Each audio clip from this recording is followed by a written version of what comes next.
Mi Dios, gracias, Padre, gracias, Señor, porque tú nos permites hoy estar ante ti, Señor, ante tu palabra, mi Dios, y gracias por ese tema que podemos comenzar a estudiar el día de hoy, continuar el estudio, Señor, con la grandiosa vida, Señor, de nuestro Salvador. Te rogamos, Dios, que tú dirijas ese tiempo, mi Dios, que sea tu palabra glorificada en nuestras vidas, mi Dios. Damos gracias, Padre, oramos en el nombre de Cristo Jesús. Amén. Muy bien, pues toca empezar entonces. La semana pasada, bueno, antepasada, que me tocó a mí predicar, hablábamos un poquito veíamos una introducción al tema de la vida de Cristo. Les decía yo que vamos a estar viendo nosotros particularmente el inicio de esta serie, más que como unas predicaciones, vamos a verlo como una clase, como un estudio, ¿sí? La semana pasada veíamos algo de la introducción y nos toca todavía ver algo más en cuanto al tema de introducción a la materia de la vida de Cristo. Y el tema que vamos a ver ahora es el cumplimiento del tiempo. Gálatas 4 dice: pero cuando vino el cumplimiento del tiempo, Dios envió a su Hijo, nacido de mujer y nacido bajo la ley. Entonces, este pasaje particularmente nos está hablando acerca de el cumplimiento del tiempo. Cuando dice aquí, cuando vino el cumplimiento del tiempo, Dios envió a su Hijo. ¿Por qué el cumplimiento del tiempo? Así que bájale un poquito los graves, porfa, del micrófono, creo que se escucha muy, muy grave. ¿Por qué se cumplió el tiempo justo en ese momento? No sé si se han puesto a pensar, ¿no habría sido mejor otro momento de la historia para que Cristo viniera? Digo, si Adán y Eva vinieron al mundo, fueron creados por Dios, cayeron en pecado, ¿por qué no vendría el Mesías justamente de forma inmediata? O sea, como hijo de Adán y Eva. ¿No habría sido un buen momento para arreglar la situación de la maldad ahí, justo en ese momento? O pensaría uno en la historia, avanzando un poquito ahí en el libro de Génesis. ¿Recuerdas en Génesis 6 cuando Dios vio la maldad de los hombres? ¿Y qué dice la Biblia? Se arrepintió Dios de haber creado al hombre. La maldad era tanta en el mundo que uno dice, quizás ese hubiese sido el momento exacto para que Cristo hubiese venido. O podríamos pensar en otros momentos de la historia. No sé qué momento se te ocurre a ti de la historia. La Edad Media, ese momento donde había tanta oscuridad, tanta necesidad en el mundo. O el Renacimiento y la Reforma, ¿no crees que hubiese sido un momento muy bueno para que Cristo viniera justo en ese momento? La pregunta que queremos plantear aquí es, ¿por qué en ese momento de la historia? ¿Por qué cuando estaba en Poncio Pilato, Herodes en ese momento, Herodes como rey, y Poncio Pilato más adelante fue cuando Cristo se presentó? ¿Por qué en ese momento cuando el Imperio Romano gobernaba el mundo? ¿Por qué no con el Imperio babilónico, persa? Ese es un punto interesante. Pero ¿por qué las profecías apuntaban a ese momento y por qué no a otro? Bueno, el propósito de esta lección del día de hoy es analizar algunas razones. Es un poquito pretencioso decirlo así, pero tenemos que estudiarlo también y esa es la manera en que lo vamos a ver. Algunas razones por las cuales Dios eligió ese momento específico de la historia humana para que el Mesías viniera al mundo. Repito el versículo de Gálatas 4:4, dice: pero cuando vino el cumplimiento del tiempo, Dios se envió a su Hijo, nacido de mujer y nacido bajo la ley. Ahí lo tenemos, Gálatas 4:4. Ese cumplimiento del tiempo, como mencionaba Gaby también, estamos hablando del cumplimiento de las profecías. Era el momento exacto.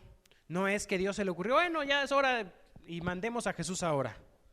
Ya me aburrí de estar en el cielo, voy a venir a la tierra a ver qué sucede allá. No es ese el concepto. Los tiempos de Dios son exactos. Muchas veces nosotros tratamos de pensar en esos momentos y cómo Dios maneja los tiempos. A veces Dios nos muestra sus razones, pero a veces no lo sabemos. En este caso Dios nos muestra algunas razones de por qué justo en ese momento. Vamos a analizar algunas situaciones que quizás, no me acuerdo cómo está en su apunte, en el bosquejo que les dejé.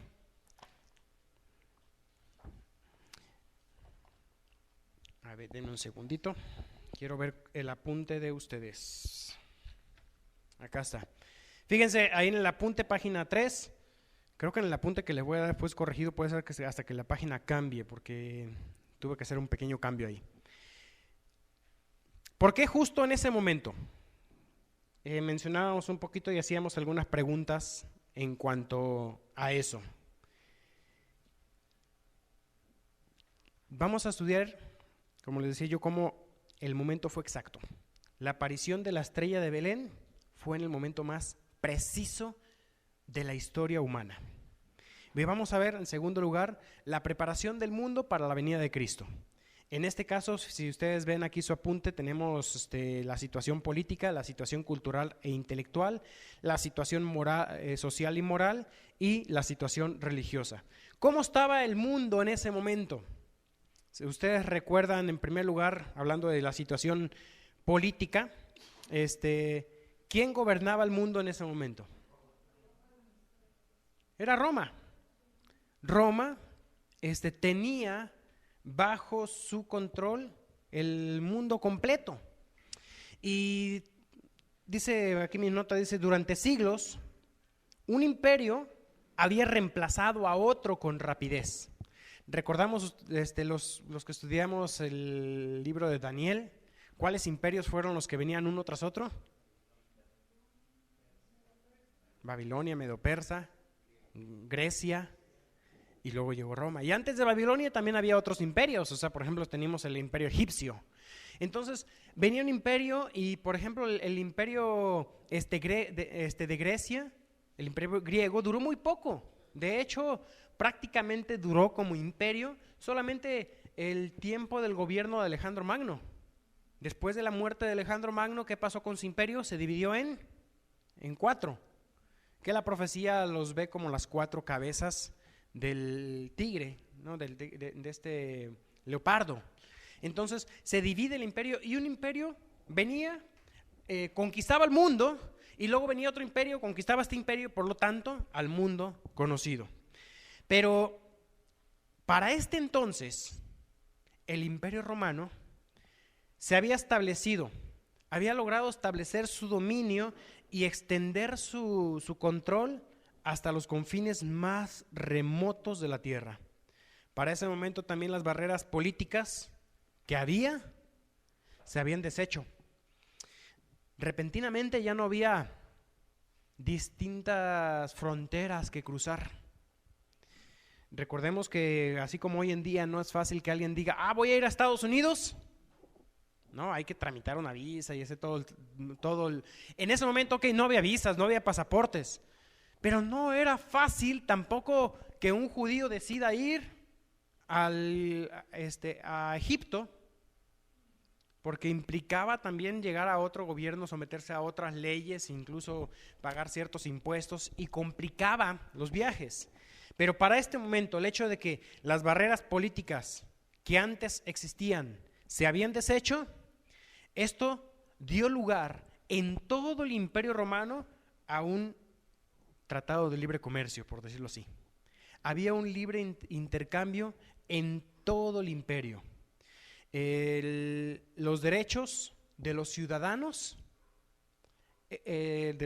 romanos y aún de aquellos que no eran ciudadanos, tenían derechos. Toda la gente tenía derechos. Y de ahí nosotros conocemos lo que es el derecho romano, que surge desde ese tiempo. Todos los hombres, para empezar, los ciudadanos romanos se les otorgaba la ciudadanía romana y sus derechos sin importar su lugar de nacimiento, y todos los hombres, aún los esclavos, había legislación que los protegía. Entonces, ese es un punto interesante en cuanto a lo que hablamos de la situación política. En cuanto a la situación cultural e intelectual, ¿cómo estaba en ese tiempo el mundo? Tengo un par de notas aquí, perdón que me salté, que todavía me hacen falta, de la situación política. Hablábamos en este momento de las fronteras, pero me faltan 2 puntos más. ¿Han escuchado ustedes acerca de la Pax Romana? Así lo escriben con X. ¿Qué significa esto de la Pax Romana o la paz romana? Bueno, dado que Roma había conquistado el mundo completo, para ese entonces Roma prácticamente no tenía enemigos. De hecho, ellos tenían algo interesante, es que tenían un dios ahí en Roma, que era el dios Jano. ¿Saben ustedes quién es el dios Jano? No. Equivalente, si no me equivoco, a Mercurio en los griegos. El dios de la guerra. Y el templo del dios Jano se mantenía cerrado cuando Roma no tenía guerra. Entonces estaba el imperio en paz y el templo lo cerraban. Cuando Roma iniciaba una guerra, entonces abrían el templo y entraba la gente ya. Pero mientras Roma estuviera en paz, el templo del dios Jano estaba cerrado. De hecho, desde el año 6 antes de Cristo hasta el año 2 después de Cristo, se rompió un récord. El templo estuvo cerrado todo ese tiempo. O sea, el imperio estaba prácticamente en paz.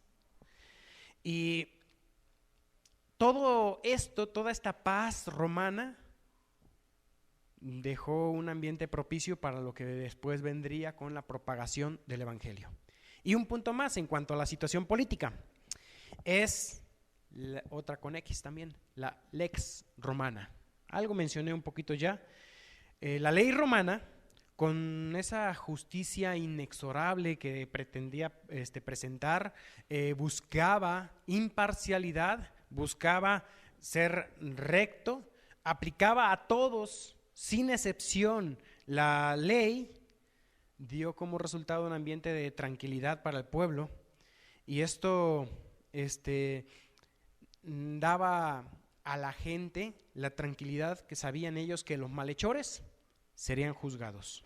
Habría justicia y por lo tanto aún a aquellos jueces que eran jueces corrompidos se les podría juzgar. Entonces la justicia ya no estaba en manos del juez, había una ley escrita, y eso es algo nuevo, digamos, dentro de los imperios, ¿ok? Entonces eso da, y todavía me falta una más, que propició también el avance del evangelio, y es las vías romanas. ¿Han escuchado ustedes aquel dicho? Todos los caminos llevan a Roma. En ese momento era literal. Todos los caminos llevaban a Roma. Entonces Roma se ocupó, el imperio romano se ocupó de empezar a hacer vías y carreteras construidas por este imperio político. ¿Para qué? Para que se facilitase el contacto, la comunicación de todos los diferentes reinos con Roma. Así que en ese momento todos los caminos llevaban a Roma. Eso era literal. Todo esto contribuyó para hacer de esta época la época propicia para la venida de Jesucristo y el comienzo de la iglesia cristiana. Entonces encontramos aquí estas 3 cosas: la paz romana, la ley romana y las vías romanas. ¿Ok? En segundo lugar, situación política e intelectual. Como les decía, esta predicación de hoy va a ser también tipo introductorio para ver un poquito el contexto en el cual entraremos a ver la vida de Cristo. ¿Y cuál es la situación cultural e intelectual de la época? En primer lugar, ¿qué idioma se hablaba predominantemente? En Roma se hablaba, pero predominantemente en el imperio se hablaba, incluso en Roma, el griego. Era el idioma más común. El imperio griego, el imperio anterior, había conquistado el mundo y había establecido esa lengua. El griego se hablaba en todo el imperio, y por primera vez en la historia del mundo, en la historia de la humanidad, había un lenguaje universal. Y este lenguaje, el griego, es un lenguaje admirablemente adecuado para transmitir las verdades del Evangelio. Un idioma muy rico. Recordemos cómo bajo el imperio griego Alejandro Magno había unificado naciones y había logrado también que este idioma llegase a ser el idioma universal en todos los confines de la tierra. El griego se hablaba desde España hasta la India, que era lo que Alejandro Magno había logrado conquistar. Así que tenía el Evangelio las puertas abiertas para poder llevar el mensaje a todo el mundo. La iglesia cristiana tenía esta posibilidad. Sí, reconocemos que cada país hablaba su idioma, pero había un idioma universal en ese momento. Como hoy en día, si hablas inglés te defiendes casi en cualquier lugar del mundo. Si tienes que viajar a la India, pues yo no hablo hindú. Pero ¿qué idioma hablarán en la India también si no es hindú? El inglés. Y si voy a China, no hablo mandarín, no hablo cantonés, pero ¿qué idioma sí puedo hablar? Inglés. Y en China, alguno me voy a encontrar que hable inglés. Entonces eso sucede hoy en día con el inglés. En ese momento, por primera vez en la historia del mundo, ocurría con el griego. Un punto más. Entonces aquí mencionamos, estamos en el punto 2. Ya tomaron notas en cuanto al griego. Eso es algo interesante. En segundo lugar, en el punto 2, situación cultural e intelectual, tenemos a la Septuaginta. ¿Qué es esto de la Septuaginta? La Septuaginta, me estoy poniendo ahorita la situación política, ya la vimos, situación cultural e intelectual. La Septuaginta fue un libro que Alejandro Magno, es una recopilación de los libros de la Biblia que Alejandro Magno ordenó hacer. Recordemos que ustedes han escuchado de la biblioteca de Alejandría. Bueno, cuando comienza Alejandro Magno a hacer esta admirable biblioteca, se le comenta que la Biblia, o en ese tiempo lo que había de la Biblia, que es el Antiguo Testamento, era un libro digno de estar en esa biblioteca. Entonces Alejandro Magno solicita que se empiece la obra de la traducción de lo que era la Torá, y los profetas y todo el Antiguo Testamento al griego.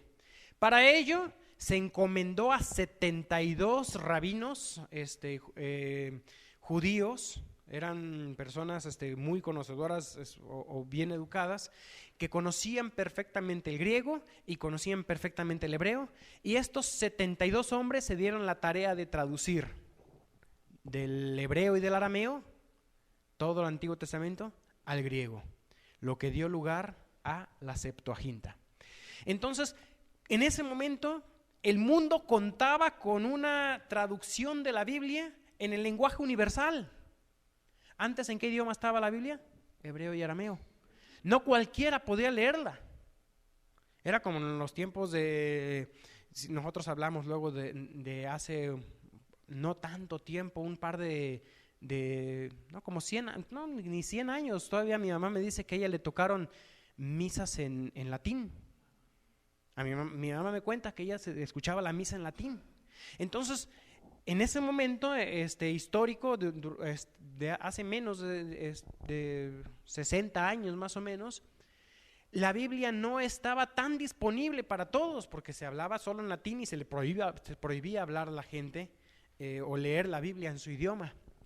En ese momento, durante el Imperio griego, se hace la traducción de la Septuaginta y se distribuye la Septuaginta por todo el mundo conocido a través del pueblo judío.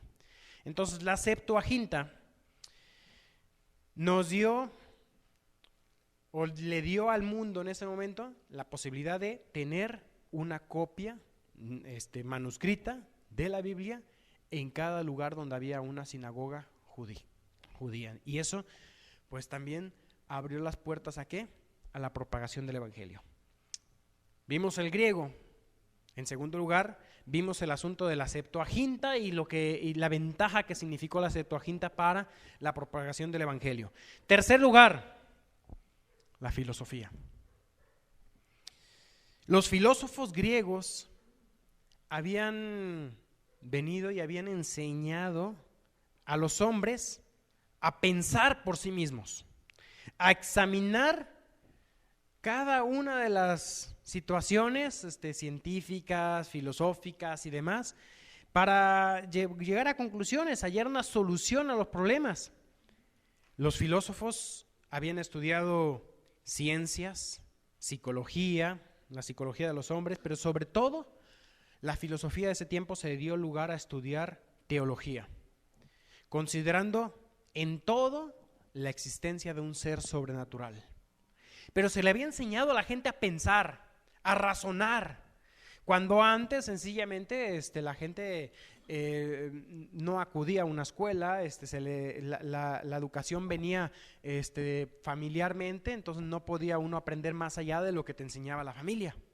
No había tal cosa como tanta acumulación de conocimientos.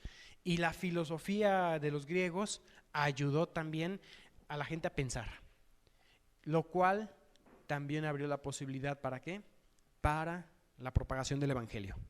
Entonces, todo esto va preparando y todavía nos falta una más. La situación cultural e intelectual en la época de la venida de Cristo, tenemos nosotros que el griego era un idioma universal, un idioma hermoso, rico. En segundo lugar vimos el tema de la Septuaginta, que era la traducción del Antiguo Testamento en el idioma universal. En tercer lugar vimos la filosofía, pero ahora nos toca ver también, son tres nada más aquí, y ya nos toca ver el siguiente punto: situación política, situación cultural e intelectual, y ahora nos toca ver la situación social y moral. Parecería una sociedad ideal, ¿no? El imperio griego. Había prosperidad, había educación, había buen comercio, había paz, había ley. Parecería un momento ideal para vivir. Pero esta época era un mundo moderno, con avances filosóficos y científicos, pero con condiciones morales terribles. Ustedes conocen cómo es la situación de ese momento. De hecho, Pablo lo describe. Fíjense, acompáñenme brevemente a Romanos capítulo 1. Romanos capítulo 1, versículos del 18 hasta el 32. Pablo le escribe a los romanos, a la iglesia que está en Roma, estas palabras, describiéndoles a ellos, pero describiendo la situación del hombre, describiéndonos aún a nosotros. Parecería ser que la situación del hombre era ideal, que no tendrían que tener problemas, pero empieza a hablar Pablo aquí y les dice, versículo 18, Romanos 1:18, porque la ira de Dios se revela desde el cielo contra toda impiedad e injusticia de los hombres que detienen con injusticia la verdad. Esa era la situación. Porque lo que de Dios se conoce les es manifiesto, pues Dios se los manifestó. Porque las cosas invisibles de Él, su eterno poder y deidad se hacen claramente visibles desde la creación del mundo, siendo entendidas por medio de las cosas hechas, de modo que no tienen excusa.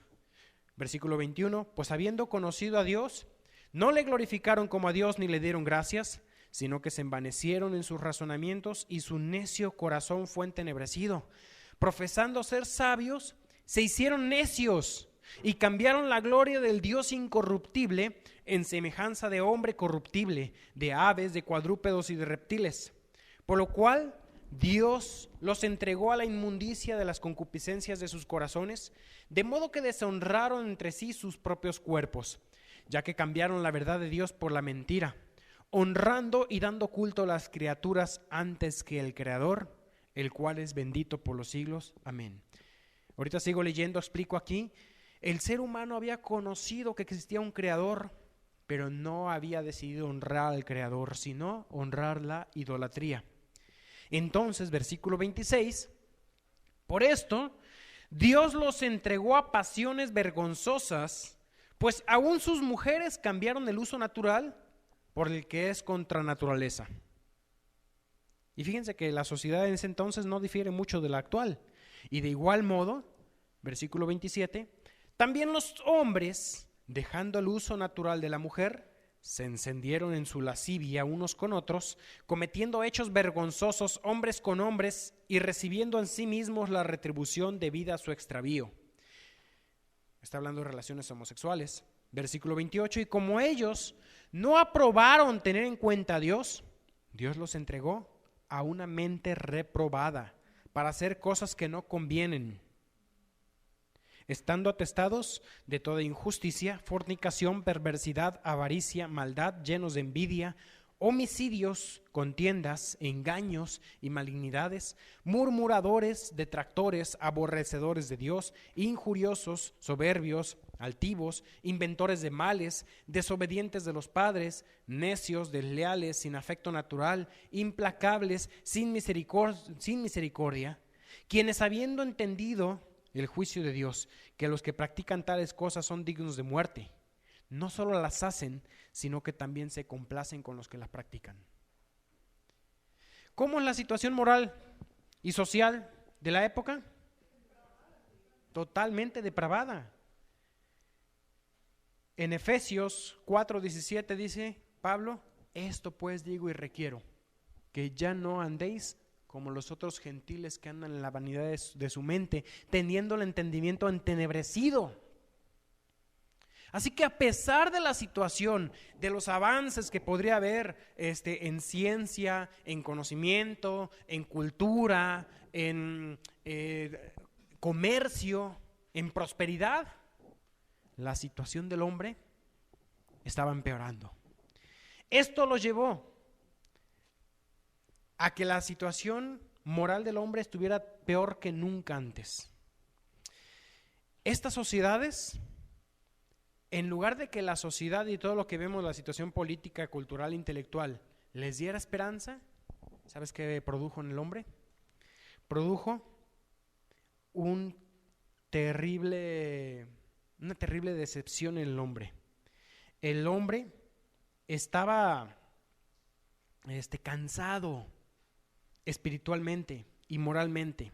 La humanidad estaba necesitada de un Salvador, alguien que pudiera darle verdadero gozo, verdadera esperanza, lo cual habían buscado en la filosofía, en el comercio, y no lo habían encontrado. ¿Por qué? Porque estaban muertos en sus delitos y pecados.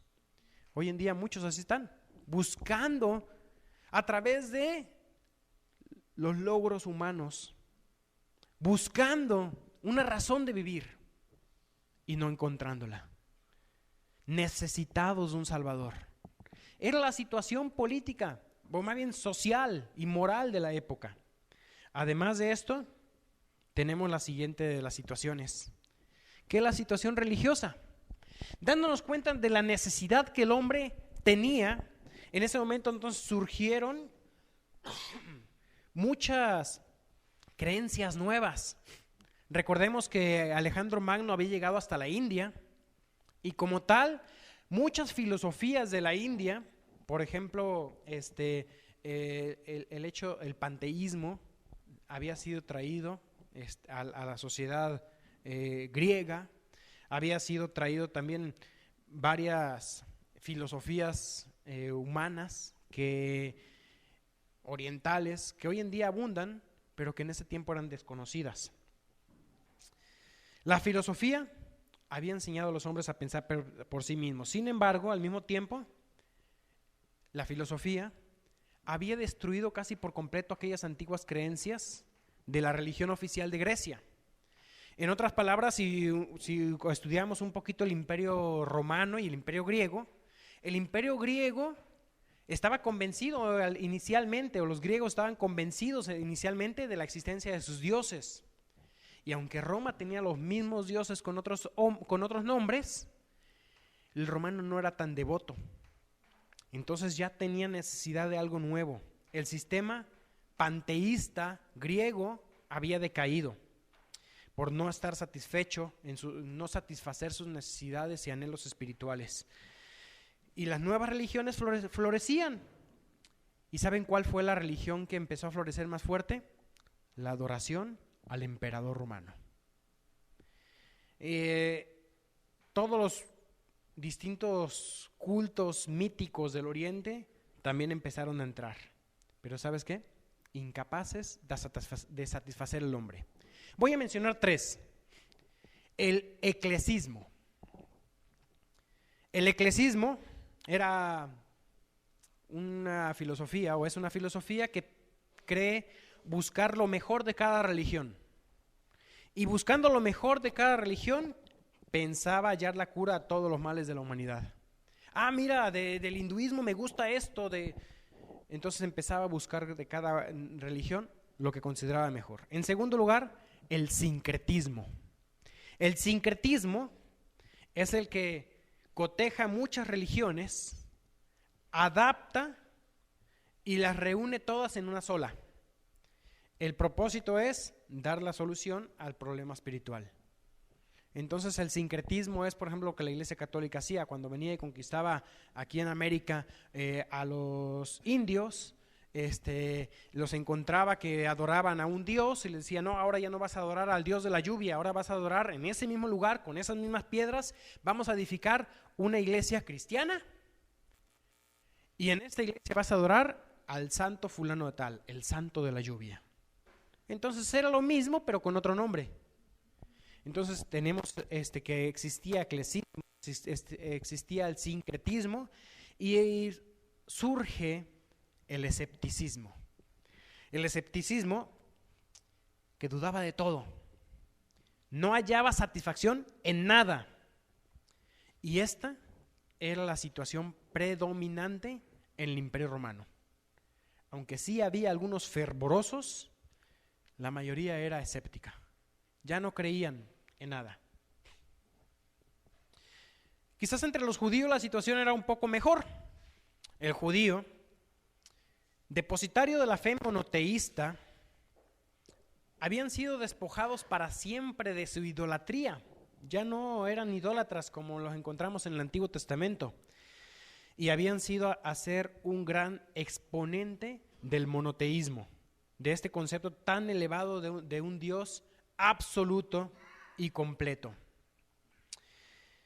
Esto les llevó a compartir una esperanza que tenía el judaísmo, que era la esperanza de tener un día un redentor, que les iba a librar del yugo de sus opresores, y ellos estaban preparados para recibir a ese redentor. Pero ¿sabes qué? No se dieron cuenta que cuando vino el redentor, ellos lo rechazaron. Entonces, eso es la situación de la época. ¿Te das cuenta cómo el tiempo estaba listo? Yo no sé cómo es el caso tuyo y qué es lo que Dios ha hecho con tu vida. Pero así como Dios trabajó en la historia universal del hombre, para que Jesús llegara en el momento exacto, date cuenta también que lo que ha sucedido en tu vida, Dios sigue siendo el Dios de los siglos, el Dios que gobierna las edades, el Dios que sabe en qué momento actuar. Y sabes una cosa, Dios nunca llega tarde. ¿Cuándo llegó Dios a tu vida? Y quizás tú digas, ay, ojalá yo hubiese conocido a Dios antes. De hecho, muchas veces no lo conocimos antes por nuestra propia dureza del corazón. Seamos cuidadosos de pensar también en cuanto a los tiempos de Dios, decir, todavía no es tiempo. Porque en un momento también había unos hombres que después de que los judíos regresaron del cautiverio babilónico y llegan a Jerusalén y empezaron a construir el templo, ellos dicen, no, todavía no es tiempo de construir el templo. Y el profeta viene y les dice, ustedes dicen que todavía no es tiempo y están ustedes dándose gusto a ustedes mismos. Dice Pablo también en Corintios, he aquí hoy el día de salvación. He aquí hoy. Hoy es el momento. El tiempo de Dios está presto. Buscad a Dios entre tanto pueda ser hallado. Dice la Biblia, nos dice Amós, busquémosle entre tanto que está cercano. Necesitamos buscar a Dios. Y es importante saber que el tiempo es hoy. Mira, yo puedo entender que Dios no llegó tarde a mi vida. Pero puedo entender también que yo hoy puedo decidir rechazar la voluntad de Dios para mi vida. Y eso es algo que tengo que ser muy cuidadoso. ¿Qué te está pidiendo Dios que hagas ya? ¿Requieres tener un mayor compromiso con Dios? Y quizás piensas, todavía no es tiempo, más adelante será. He aquí hoy el día aceptable. En Romanos también, capítulo 12, versículo 1 dice: os ruego por la misericordia de Dios que presentéis vuestros cuerpos en sacrificio vivo, santo, agradable a Dios, que es vuestro culto racional. Ahí es el apóstol rogando al cristiano. Ya es tiempo de que Dios haga algo en tu vida.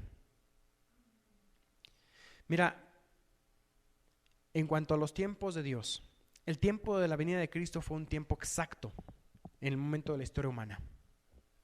Pero Dios a tu vida ya se ha demostrado. Dios a tu vida quizás ya te ha hablado y ya te ha dicho qué es lo que tienes que hacer. ¿Y todavía estás esperando que llegue un mejor momento? Yo una vez conocí, compartiendo el evangelio, a un hombre que había estado por mucho tiempo muy cerca del evangelio.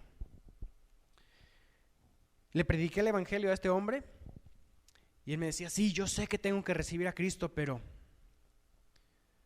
estoy esperando el momento exacto. ¿Y cómo? O sea, dice la Biblia que hoy es el momento. No, es que a mí me gustaría cuando venga un predicador famoso, en un concierto, en algo grande. O sea, él no estaba dispuesto a recibir a Cristo en privado. Él quería un momento grandioso. ¿Y sabes qué? Si el Señor le llama a su presencia, ¿qué le va a decir? No, Señor, no era momento. ¿Por cuánto tiempo Dios ha llamado a tu vida? Ha estado y venido a tocar la puerta de tu corazón. Para ser salvo, quizás tú ya has permitido que el Señor te salve. Pero Dios sigue también dentro de nuestro propio corazón tocando puertas para que abramos las puertas de las áreas de nuestra vida que aún las tenemos cerradas. Dios quiere todo tu corazón. No le puedes mantener zonas en las cuales tú dices: esto todavía no es tiempo. Aún no es tiempo de entregar esto al Señor. Yo no sé qué es lo que Dios te está pidiendo a ti en este momento. Pero el tiempo está presto. Y el tiempo puede terminar. El Señor no llega tarde. Pero puede ser que tú respondas tarde al llamado. Hoy la puerta está abierta y puede ser que tú no quieras entrar en esa puerta de la obediencia al Señor. Cuando vino el cumplimiento del tiempo, el Señor envió a su Hijo, nacido bajo la ley, nacido de mujer y nacido bajo la ley. Él cumplió las profecías, llegó en el momento exacto, ha llegado a tu vida y el tiempo de salvación está a la puerta, pero también el tiempo de la obediencia es ya. No es mañana, es hoy. Hoy debes obedecer. Vamos a orar. Dios nuestro, gracias, Padre, porque tú, Señor, llegaste a nuestra vida en el momento exacto. Padre, damos gracias, Señor, porque en tu plan tú estableciste un momento exacto para que Cristo viniera al mundo.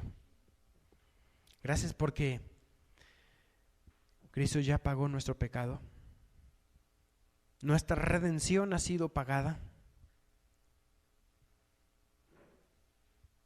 Y Señor, gracias Padre, porque hoy hemos entendido lo que tú hiciste por nosotros. Pero también, Padre, te pedimos, Padre, para que podamos hoy, escuchando tu voz, saber responder a los llamados que tú tienes para nosotros cada día. A abrir tu palabra, leerla y estar atentos a tu voz, con corazones sensibles. Mi Dios, crea en nosotros, mi Dios, ese corazón limpio que te busque, ese corazón dispuesto a escucharte, dispuesto a obedecerte día a día. Gracias, Dios, por tu palabra, gracias por ese tiempo. Oramos en el santo nombre de Cristo Jesús. Amén.